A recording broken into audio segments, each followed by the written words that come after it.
Okay, so several weeks ago we had a discussion about engaging alternative archaeologies. We discussed kind of the best way of going about to do this, different perspectives that people had. We were introduced to this fellow named Cornelius Holtorf, who's kind of well known for being an archaeologist himself, an academic archaeologist, well respected, but also adamantly supporting alternative archaeologies and kind of their own particular claims to the past. In his own words, in the piece we read by him, he said, neither students nor other audiences should be indoctrinated with a particular version of the past or an exclusive approach to its study. So as I think our discussion during that class kind of did a good job of highlighting, not many people would agree with the stance, kind of extreme stance that Holtorf is taking. But at the same time, I think a similar degree or similar amount of people would kind of concede the fact that beliefs in these kind of fantastic, wildly fantastic places, example, Atlantis, something like that. These beliefs in extraterrestrial involvement in the creation of archaeological sites. Some of these things are, we might concede, are kind of harmless in a sense because they're so out there. They don't really kind of come close to kind of being in any sense real or believable. Um, so, to some degree, we shouldn't be all that worried about the likes of, people we've looked at, Giorgio Tsoukalos, the Eric von Daniken, those kind of folks. Maybe they're just kind of providing a sense of entertainment. But as we've kind of begun to see more clearly, not all alternative readings of the past are so whimsical or seemingly harmless or just, plainly entertaining. I think our discussion on nationalism was kind of our first kind of introduction to that on a pretty extreme scale, potential dangers that these alternative readings of the past, these claims to the past by these other groups, potential dangers those can have. So as we finish up with our final discussions, we'll continue focusing on kind of these particular groups, the different groups, segments of the population that have or have made claims to a archaeological past, thinking about what kind of claims they have and what are some of the kind of significance or what is the broader importance of these claims. So in a sense, again, who makes claims to the past and for what reasons, who owns the past, kind of more broadly, who generally deserves a seat at the table. Are we talking about just scientists? Are we talking about politicians? Deserve a seat at the table, pagans, New Agers, indigenous communities, men, women. So again, these are some of the kind of groups of people we're going to be looking at over the next few discussions. So following our look at nationalism today is a deep dive into religion and how it intersects with archaeology, religion, and looking at in more detail ideas of creationism as are yes, a little bit more detail there. So let's get into it then. So the first thing we need to think about here is what exactly is at stake? What are the potential dangers when we think about religion and archaeology? So this slide here will kind of provide us with an outline for thinking about this discussion as we look at kind of the history of archaeology and religion, some examples of where or how they have intersected, and then this kind of underlying message of what exactly is at stake, what are we concerned about, what are the potential dangers. And so for me, I've kind of boiled it down to two major points. And these are just kind of my takeaways. There's definitely other ones, but I think these broadly cover the real kind of concerns for us.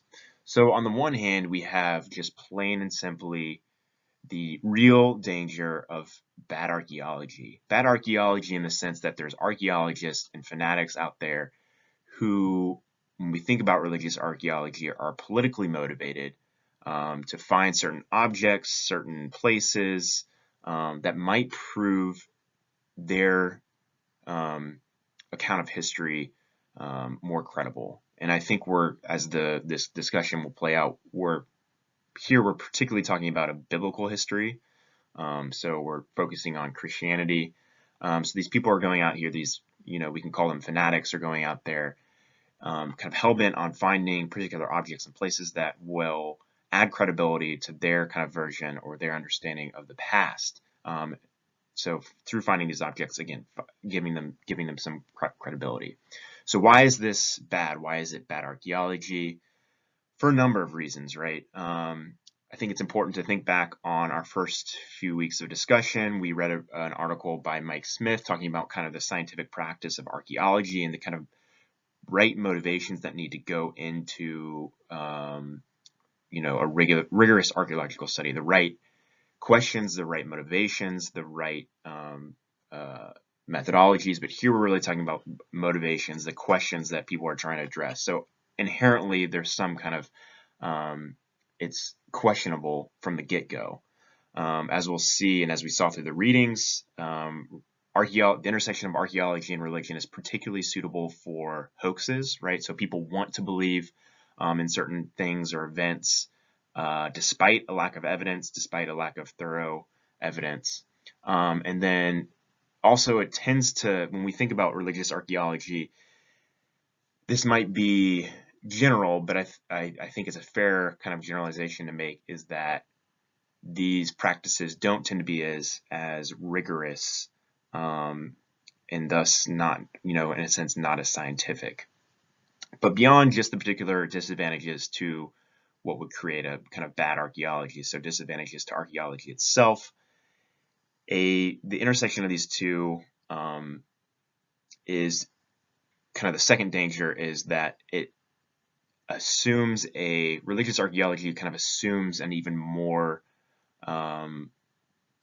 again, more generally, it assumes a kind of anti-science perspective or anti-science dogma, if you will.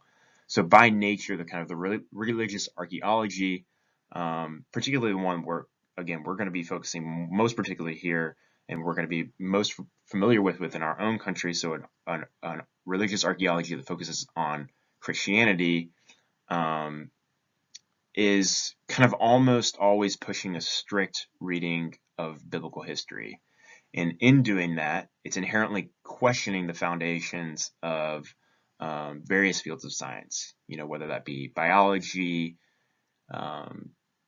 astronomy, geology, kind of any area of science that contradicts Genesis. So you name it. So we've got, again, kind of 2 points here. Bad archaeology tends to come out of when these things intersect, or when religion comes into archaeology, and then also you've got this kind of danger, more broad and general danger of kind of this anti-science perspective or dogma that it tends to promote, whether that be kind of inherent or explicit or not. So that's kind of what's at stake. So the kind of flip side of that is what's not really at stake. What are we not really concerned with? I think it's important to point out that what's not at stake really is religion. We're not really attacking religion here. That's not really the point.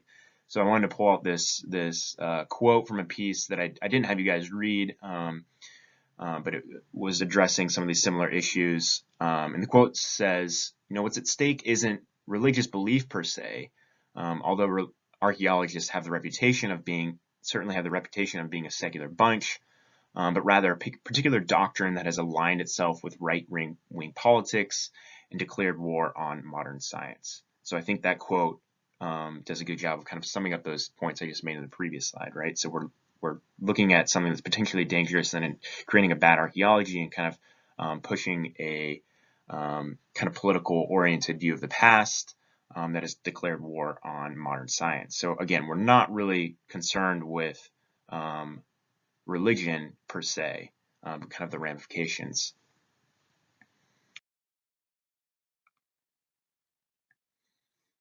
So if those are the dangers, those are the things we should be concerned about, or potential things we should be concerned about. Should we be concerned is the question.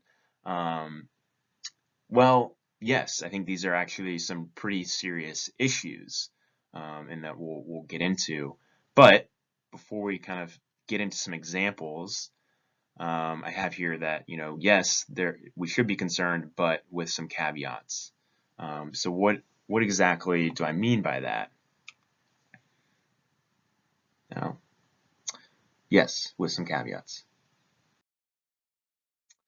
So as I mentioned, we're going to be pretty exclusively focusing here on a biblical archaeology, a kind of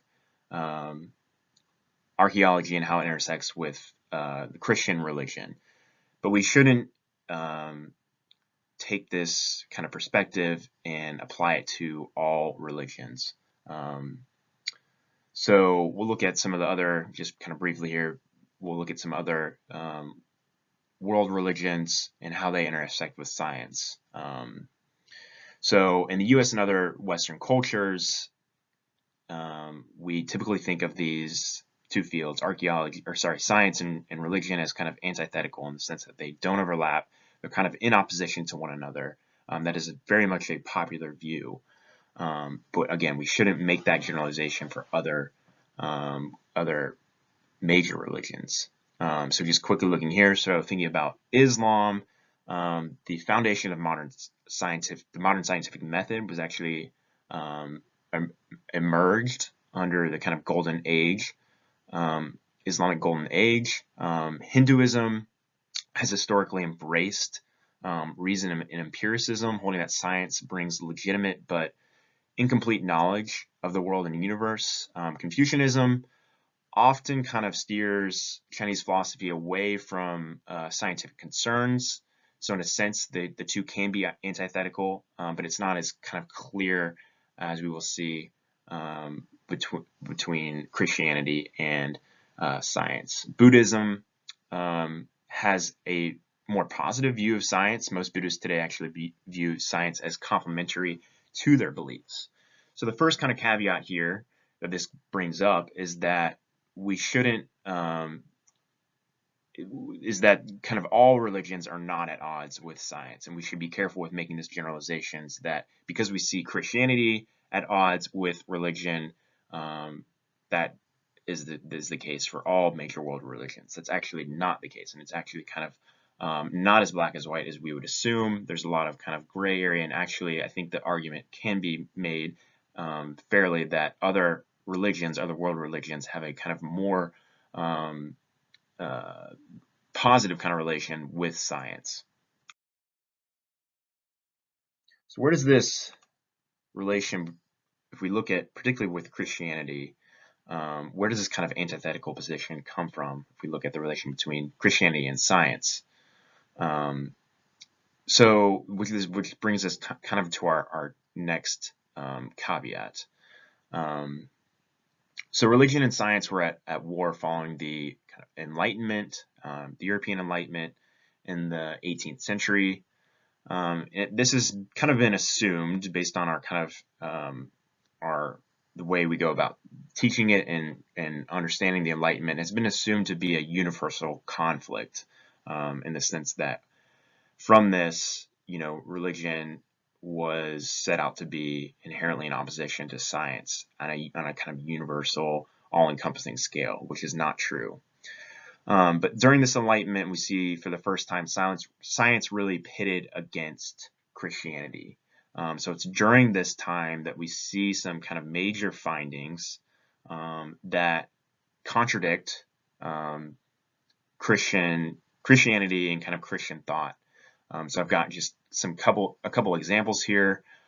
So James Hutton, pictured here at the left, is thought of as the father of modern geology, established ideas of deep geological time, which led to ideas of uniformitarianism. These ideas that the Earth is formed and changes according to principles that act a certain way, the same way through time, through deep geological times, right? So the Earth has been forming through the same processes since it began. And of course, these ideas led to, so we talked about Charles Lyell, the idea of uniformitarianism that as he kind of put forward, which has direct relevance, obviously, to archaeology. Not really the point here, but it is interesting. So we have that, probably a better known example The most commonly referred to example is the trial of Galileo. Right, so Galileo was able to confirm Copernicus's theory of heliocentrism, which went against this Christian idea that the Earth was the kind of center of the universe. So Galileo confirmed that indeed the sun was at the center of the universe, and upon publishing his ideas in the 1630s, he immediately found himself in trouble with the Christian Church, or the Catholic Church in particular. He was actually he was arrested, he was put under house arrest for his entire life. His books were banned. So it was a pretty serious ordeal. And this kind of in a nutshell paints this picture of the roots of how Christianity and religion came into conflict, and it kind of gives us this very general perspective of how they are what seems to be kind of extremely antithetical.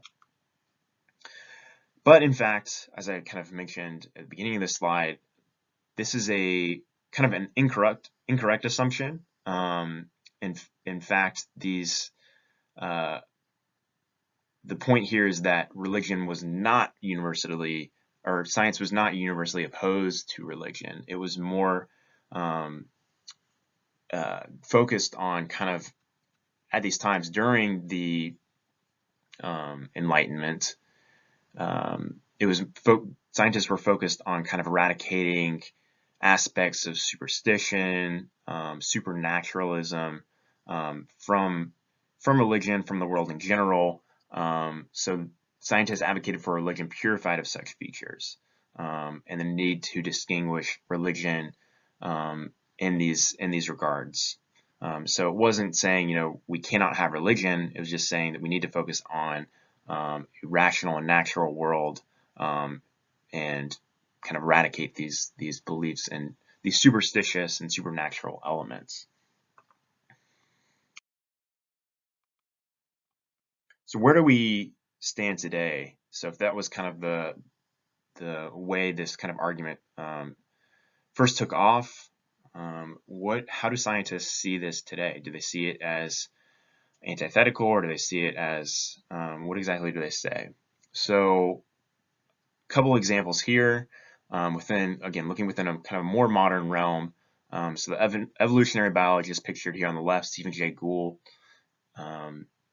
along with, I would think it's fair to say, along with other scientists and other contemporary theologians, holds that religion and science are what he refers to as quote unquote non-overlapping magisterial, which basically suggests that science and religion are fundamentally separate forms of knowledge and aspects of life, and thus compatible. So separate, but compatible. Kenneth Miller, depicted here in the middle, also a well-known biologist, professor at Brown University, known for being a devout Catholic, but at the same time an evolutionist. Similar to Stephen Jay Gould, does not see kind of a natural incompatibility between the concepts of science and religion. He believes God and science can coexist in the chapel and the lab, as he puts it. The key, Miller says, is to set aside the assumption that science and religion kind of rule each other out. He does this by considering the two as two separate realities, kind of a material reality that relies on science and forms the basis of theory of evolution, and on the other hand, a spiritual reality based on faith that gives our lives value and meaning. So it's two separate realities, similar to Stephen Jay Gould's idea of these kind of non-overlapping magisterial, as he puts it. It's also worth noting that the American National Academy of Science has written that, quote unquote, the evidence of evolution can be fully compatible with religious faith. So based on these examples, then, if we kind of take these as representative of modern scientists, I'm not saying this is all across the board where modern scientists stand, but I do think it is fairly representative. But if we do take it as representative, I think it's we can say, based on these examples, that scholars see incidences like Galileo, where science and religion were depicted as clearly antithetical. This is kind of seen as an exception to the rule, For most of history, there's actually been more of harmony and not complete and universal incompatibility.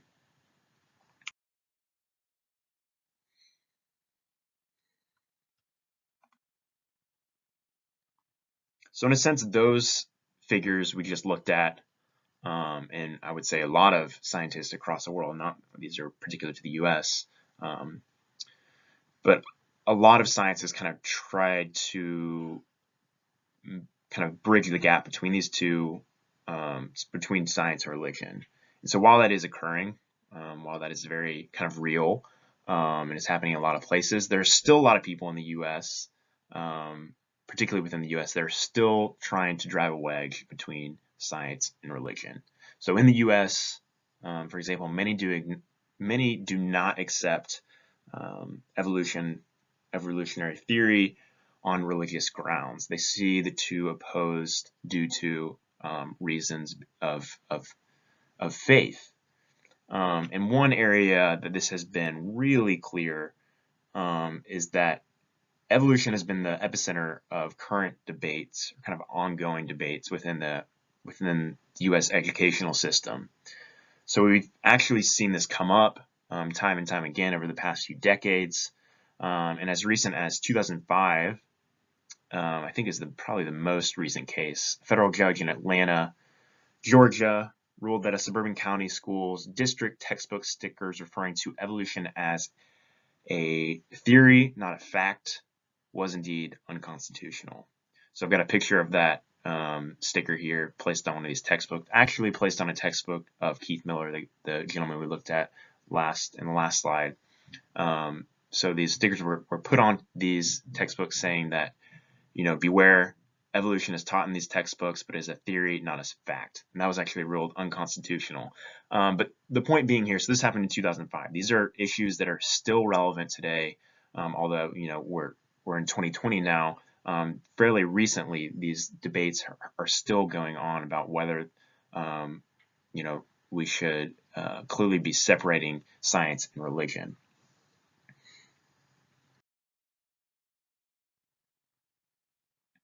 So to take it a step further from creationism, just looking at religion and science in general. So creationism is a kind of just fundamentally non-scientific way of rejecting evolution, and thus perhaps falling within its kind of own entirely different category. The same cannot be said, though, for creation science and intelligent design, which attempt to appropriate the trappings of science, methods of science, to make its case to scientifically prove Genesis correct. So the story of Genesis from the Bible. So intelligent design is the belief that life on Earth could not have evolved by chance. It's kind of too complex. It would have needed some intelligent creator. It was designed by some intelligent creator. So these people who believe in creation science and intelligent designs, use ideas as, for example, as opposed to kind of uniformitarianism that we discussed previously, would suggest that the Earth has not been forming under these kind of same principles through time, but they would be proponents of what is called catastrophism, essentially geological epochs that kind of ended with violent and sudden natural catastrophes. And these have been used to explain kind of biblical events such as Noah's flood.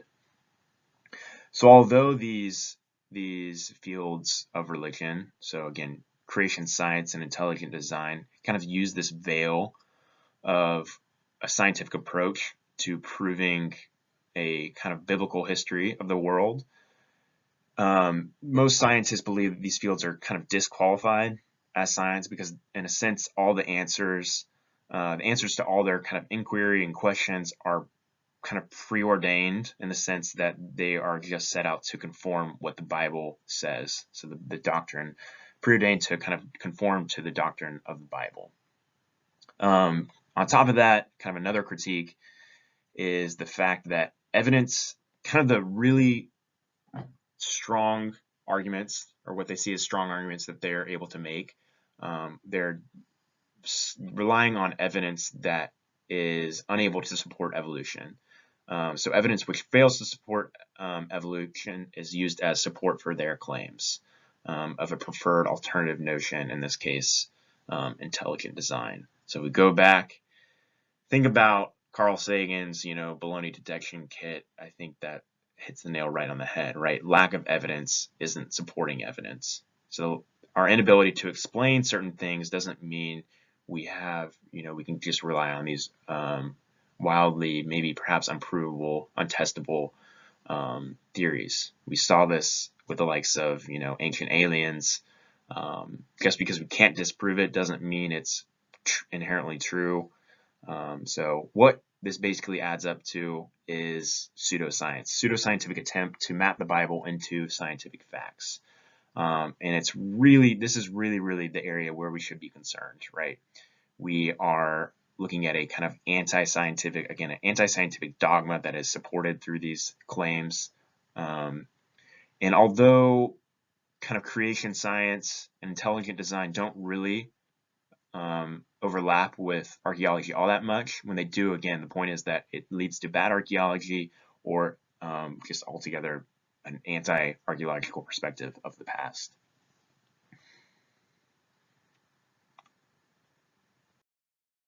So let's see how this plays out in some of the studies. Some examples, starting with the case I had you guys read about.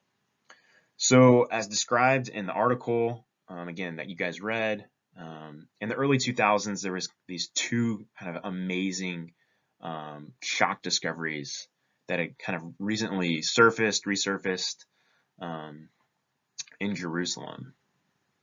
These findings, if real, had the potential to offer kind of extremely convincing evidence of the historical reliability of two kind of key events and figures within the Bible. So the first one that we were introduced to was this James ossuary, pictured here in the middle. So it's basically just a small chalk ossuary or container to put bones in. And this one had the engraving of James on it. So the brother of Jesus was apparently set into this ossuary. And so based on epigraphy and based on some chemical tests that were run on the actual stone, it was confirmed to date to somewhere within the 1st century AD. So for a while there, it looks like that we've got a really legitimate artifact that dates back to biblical times, and in fact, it might have been used to hold Jesus' brother James. The second item we were introduced to was the Jehoash inscription, pictured here in the lower left. So this was a stone slab. It was dated quite earlier, a bit earlier in time than the James ossuary, to the 3rd century BC. And on this tab, it described repairs that were made to the temple in Jerusalem that were apparently overseen by Jehoash. Again, the age and authenticity were verified by apparent, scientific testing. We had epigraphers look at this. We've got people looking at the stone itself to see where maybe it might have come from. Everything looked legitimate, right? So we've got apparently two artifacts that can be used to confirm a biblical, a legitimate biblical history. But as we found out, both were eventually proven to be fakes that were quite clearly very elaborately fabricated under the direction of the same man, actually, which was quite interesting. This man pictured here at the upper right-hand corner, Oded Golan. So these are fakes. Too bad. What are the major takeaways? So I think there's a lot to take away from this reading. The first one is that quite clearly there were a lot of people invested in these objects who wanted to believe that these were real, and thus were kind of willing to let their guard down, perhaps unwillingly okay with setting their guard down and believing, the first facts that were thrown their way. I mentioned that there were some scientific tests that were done on these objects, and that those were kind of inherently, or just kind of right off the bat, believed to be okay. As the article did a good job showing, there was some suspicious ways those tests were done and by the people who were doing them. But again, people saw that and were like, this is great. We've got pigraphers saying this is real. The chemical tests confirm that these are really, really old. These are coming from the 1st century AD, 3rd century BC, etc. So people were kind of willing to let their guard down. So in a sense, it is kind of a cautionary tale for biblical archaeology and history, right? Always, always, always be skeptical. Don't believe the first things that kind of might appear to be true. Always have room to be skeptical. And I think probably the most important point is that quite clearly frauds are still possible to this day, and perhaps more so than any other realm. When we see religion intersect with archaeology, frauds are indeed possible. So altogether, we've got, although this is not really dealing directly with archaeology, you can tell how it might lead to bad archaeology. And again, it's not inherently anti-scientific, but the fact that it is kind of supporting, I mean, you could argue that it is anti-scientific in that fact that there were some suspicious ways of going about and claiming these objects were indeed real. That was kind of anti-scientific, but it's also it's laying foundations for a certain belief system that is again tied to kind of anti-scientific thoughts. But again, the kind of, for me, the biggest takeaway is that there's a really scary reality that frauds are still possible today, and it brought me back to the thinking when we talked about Piltdown Man and the Cardiff Giant. There's a lot of questions about, can this, these events happened hundreds of years ago. Could frauds like these occur within our modern society? And one of our points that we made was, due to modern science, these frauds would be more easily kind of noted or kind of uncovered. I think, as we see here, the flip side of that could be true too, that because of modern science, we can make these objects look much older than they actually are, and do it in a much more convincing manner. So here we have a really, really good example of that happening within our modern day. Kind of scary.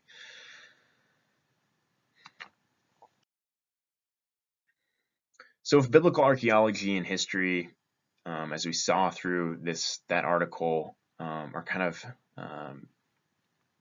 painted in this really bad way, clearly there's some inherent problems already in focus here. We've already been presented by these fraudsters and these fakes. Brings up the question of whether we can actually have a scientific archaeology, and a scientific, again, focusing here on a biblical archaeology. Well, there's certainly people and publications out there that make it seem as if we can have these two kind of overlapping with one another. So here's one example called the Bible and the Spade, which is a publication committed to the use of archaeology to demonstrate the historical veracity of the Old and New Testaments. One of the chief editors here that I just brought up, Bryant Woods, he is kind of a leading figure of this publication, and we are going to actually talk about him a bit more, and a interesting case example.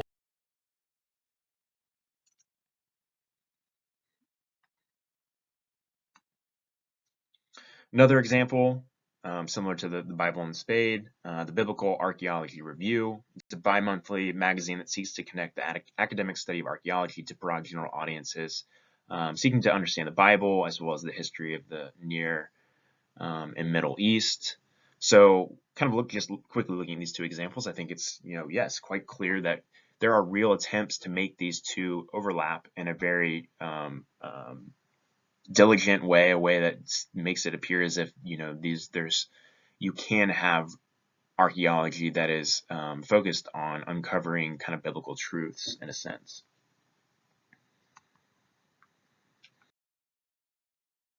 So in thinking about biblical archaeology, I thought it would be a good idea to look at a really good case example. So one that came to mind was Jericho, the ancient city of Jericho. So we'll look at this from two different perspectives, kind of the significance, archaeological significance, and the biblical significance of this ancient site.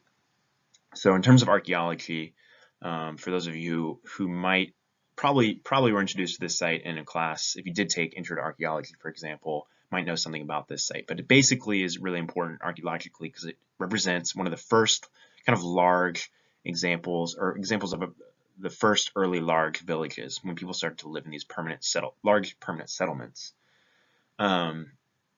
So to give kind of a little bit more detail on that, so during the Mesolithic, you have these kind of small groups of people living in hamlets, semi-permanent habitation sites, where we see kind of the first very limited evidence of agriculture and domesticated plants and animals. And this is somewhere around 10 to 11,000 years ago. And so following the Mesolithic going on to the Neolithic, the early Neolithic, somewhere around 9,000 years ago, let's say, you've got the first evidence of these permanent large villages. So people living in larger permanent groups that are kind of sedentary on the landscape. So it's believed that this change occurred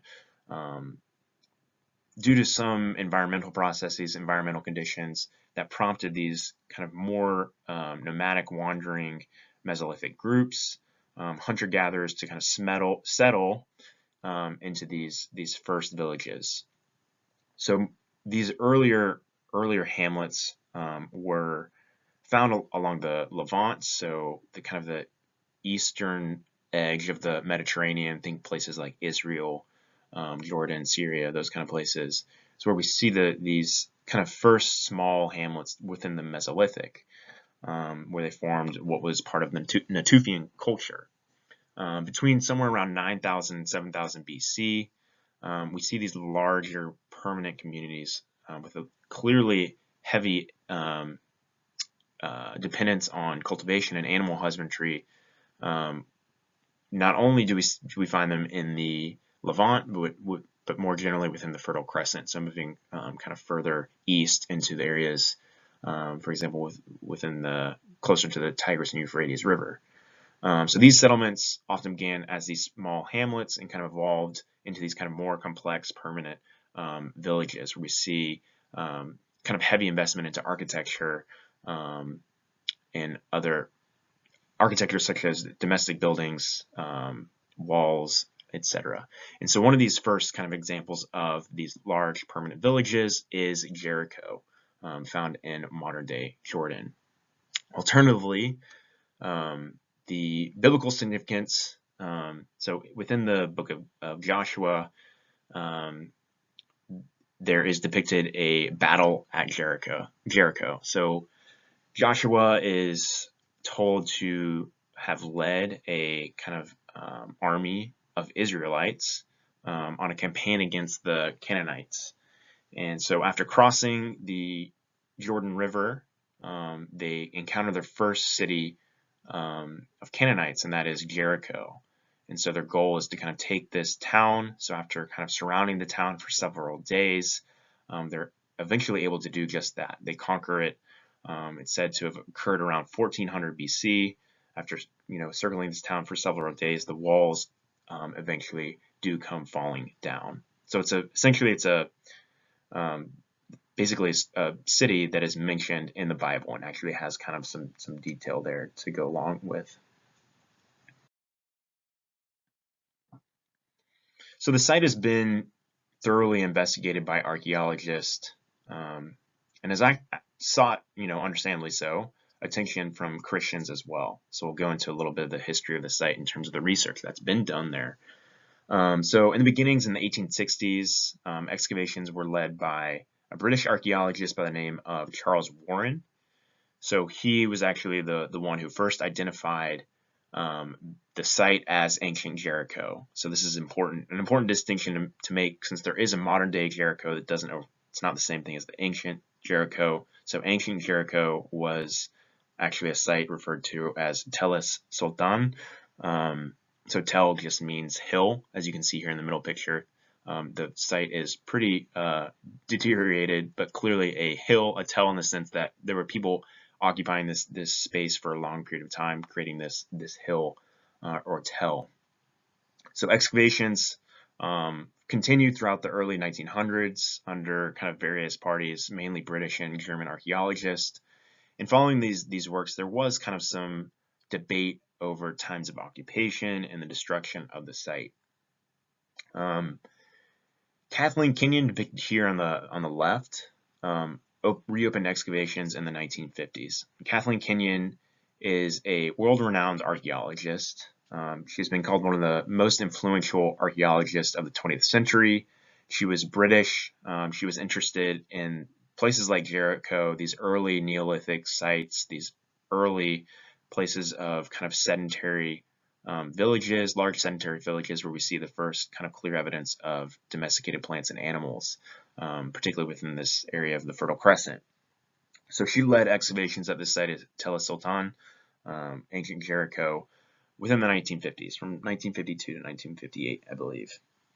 There has been all kinds of work done at the site throughout the 1900s, and more recently, but the other figure I wanted to look at here is Bryant Woods. So as I mentioned previously, Bryant Woods is this biblical archaeologist and young earth creationist, right? He believes that as opposed to what most archaeologists would believe, most geologists would believe, scientists would believe that the earth has a very extended history. He believes in a biblical account that would say that the Earth has a kind of relatively young history. So he is, again, the research director at a company called Biblical Research, which is associated with the publication which he's an editor at, The Bible and Spade. And he has a master's in biblical history from the University of Michigan, and he has a PhD actually in archaeology as well, which he received at the University of Toronto. So clearly, quite qualified. No questions there.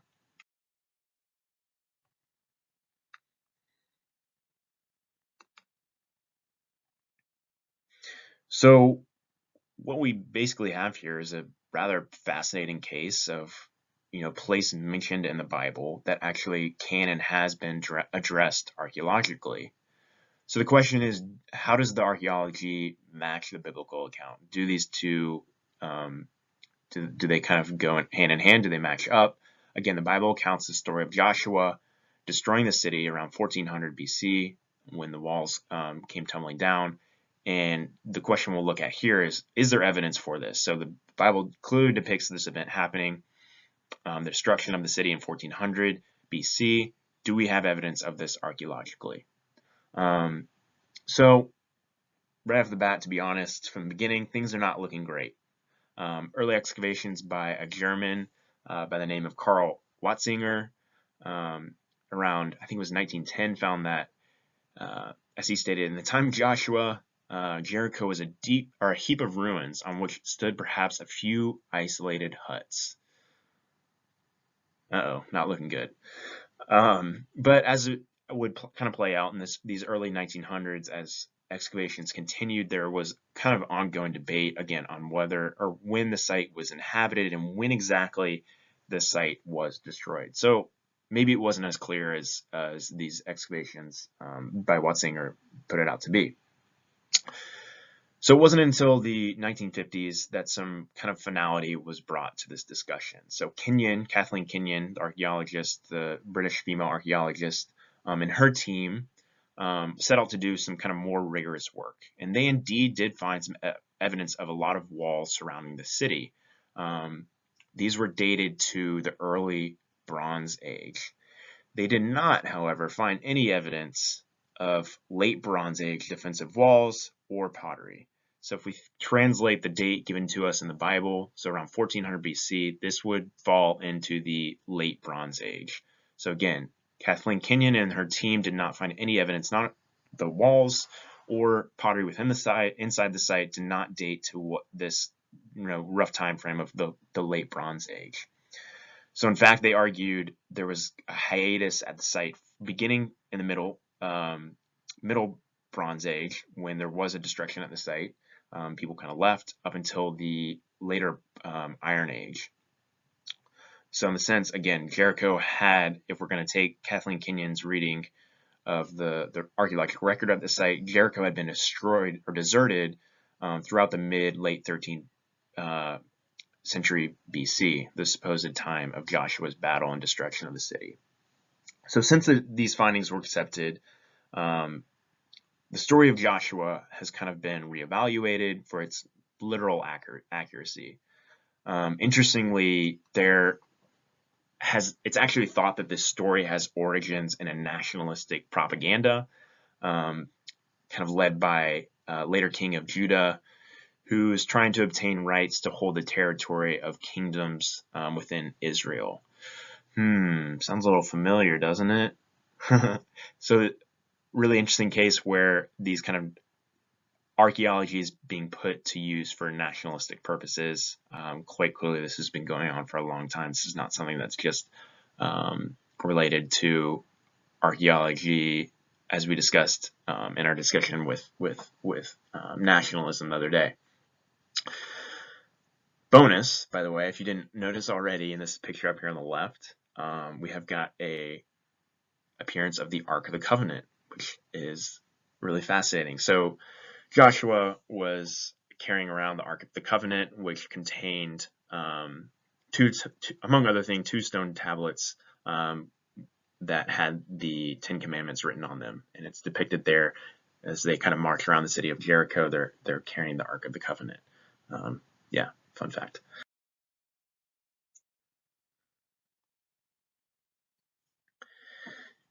So while most scientists accepted this kind of earlier destruction date, so again, Kathleen Kenyon suggested that the site of Jericho was destroyed earlier than was accounted in the Bible. So while most scientists took that date, Bryant Woods, this biblical archaeologist, wasn't quite satisfied, perhaps unsurprisingly. He went back and actually reanalyzed pottery from the site and proposed that the determination of Jericho be redated to circa 1550 BC from Kathleen Kenyon's 1550 BC to 1400 BC. So essentially, 100 years later, which would obviously, again, add kind of credibility to the Bible, the biblical account.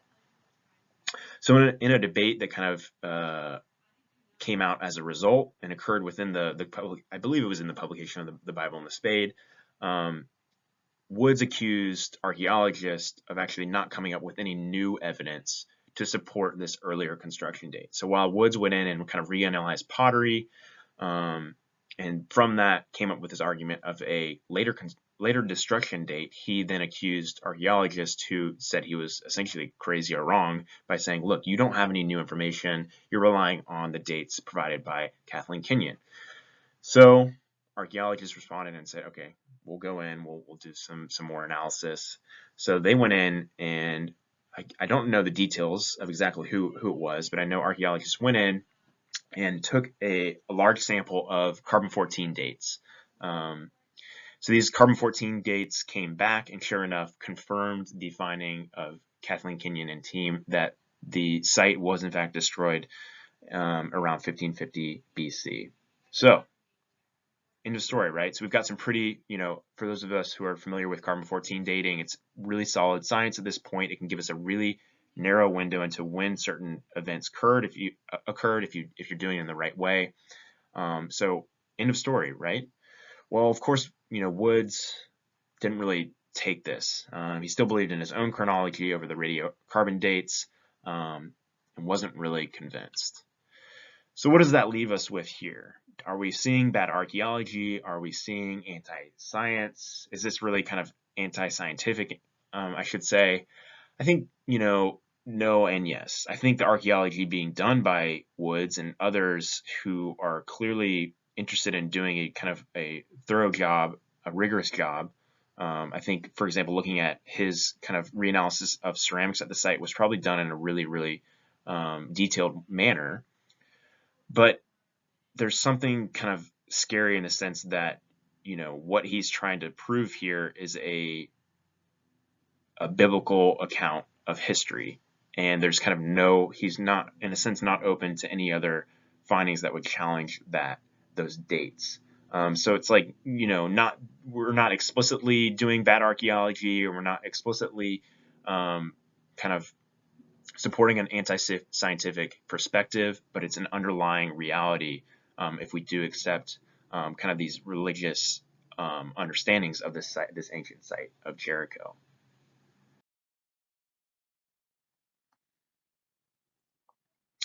So we'll end this discussion with that example as kind of a window into some of the real dangers of archaeology and religion. And again, although they're not oftentimes they're not really explicit, I think those dangers are kind of underlying, and we should always be careful of those, particularly with biblical archaeology. So what exactly are we left with? The question remains, are religion and archaeology antithetical? Well, I think as these two cases have shown, treading the waters of Christianity and archaeology are particularly tricky. But again, we shouldn't kind of extrapolate that and make this generalization to say that all religions are inherently at odds or antithetical when it comes to science.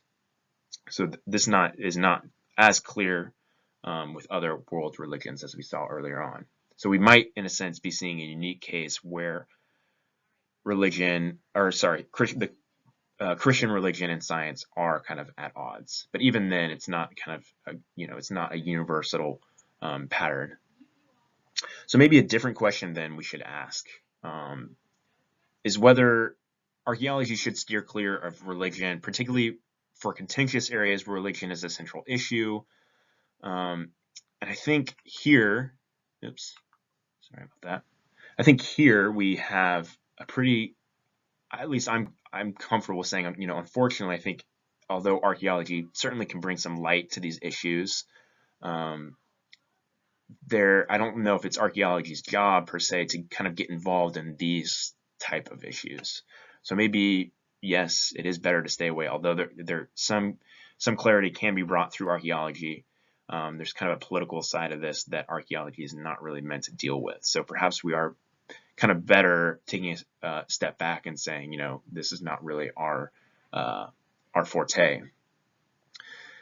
Ultimately, our interest in focusing on kind of these contentious issues in archaeology means our discussion here is kind of focused on a very particular aspect of archaeology and religion, meaning we left off a whole chunk of interesting things that could have been also mentioned. So I'll try to end with maybe a more positive note, right, and not such a negative note that religion, particularly Christianity, is a really hard thing to deal with archaeologically, but a more positive note and say, archaeology is really uniquely suited to address religion in the past in a really, really unique way. So the discussion here focused on, for example, modern day religions, but what about the religions throughout prehistory, right? So not only does archaeology give a deep perspective, but in a similar fashion gives us a much wider and more inclusive perspective than would a historical perspective. So in a sense, we can look at all these different types of historical or prehistorical religions, cosmologies, rituals that occurred across the world at various points in time, extending back maybe 8,000 years ago. I've got a picture here of Göbekli Tepe, which is argued to be a site that dates back to 11,000 years ago, and where you have evidence of religion. So perhaps we're looking at a much longer time period where religion has been kind of important factor in human societies and the organization of human societies. Which brings me to another point, is that beyond just seeing evidence of these religions, there's so many interesting questions we can address archaeologically by looking at cases of religion, thinking about how societies use religion to organize, how these instances of kind of emergent complexity, how it related to kind of these early iterations of religious practices. So there's some really fascinating areas for discussion. So I'll end it there. And again, just saying that although we took a very kind of particular approach that focused on the contentious issues of archaeology and religion, we should not dissuade us from some of the kind of more interesting and constructive approaches archaeology can have to religion.